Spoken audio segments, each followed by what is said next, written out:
Why is it that there are just some issues we avoid talking about, especially at church? Hundreds of thousands of people are affected by things every day, yet our mouths are sealed, and we're too silent or too ignorant to speak about them. One of those topics is human trafficking. I gotta be honest with you, my friends and I don't talk about human trafficking, ever. I never hear it talked about from the pulpit of the church, and it's hardly even in the news. I don't find a whole lot of people posting on Facebook or Twitter about human trafficking, yet it's happening all over the world. Last night, I sat with a man from India who told me stories of literally thousands of girls in his hometown who are being sold for another man's sexual pleasure. There are some 12 million people being sold like products into sex slavery around the world. The average age is 12 to 14 years old when a girl starts into this bondage. Some enter either by choice, they don't know what else to do, they get tricked into it, some are sold into it, and still others are traded. Let's be clear, sex trafficking is an issue today, and we must do something about it. But here's why it's important to the heart of God. First, humans are God's divine creation.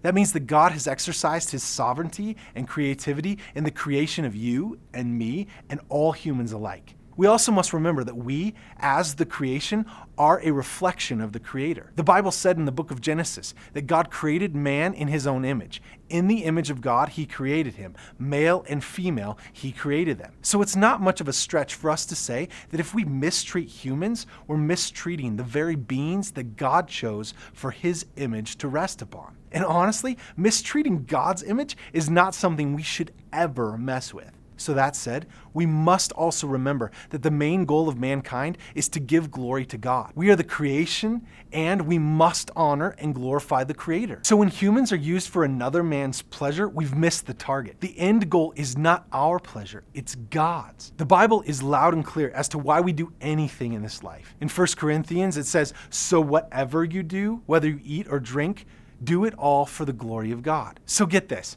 we're meant to give glory to God, not to be tools of pleasure or a means to an end for another human's pleasure. But finally, remember that any form of slavery is downright wrong. The Apostle Paul clumps slavery together with sins such as sexual immorality, homosexuality, and liars. He said these sins are contrary to sound doctrine, so avoid them at all cost. Sex trafficking and other kinds of modern-day slavery is going on in our world right now. I hope it breaks your heart and drives you to action. I want to give you some good ways to get involved. First, you must get informed. Learn, and as you do, your passion will grow just as mine did to get involved and help people out. Give.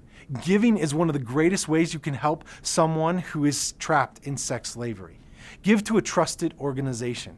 Just a few bucks a week can help. Maybe give up your coffee run this week and give $4 or $5 to help save a person's dignity and their life. Talk about it. Find ways to make other people aware of what is going on as it relates to sex trafficking and human trafficking. And finally, pray for freedom for everyone who is currently a victim. Pray for physical, spiritual, and emotional wholeness for any sex trafficking survivors. Pray for their continued safety and possible reintegration with their families and community. Listen, it's time to take a stand. A human is never a product because they bear the image of God.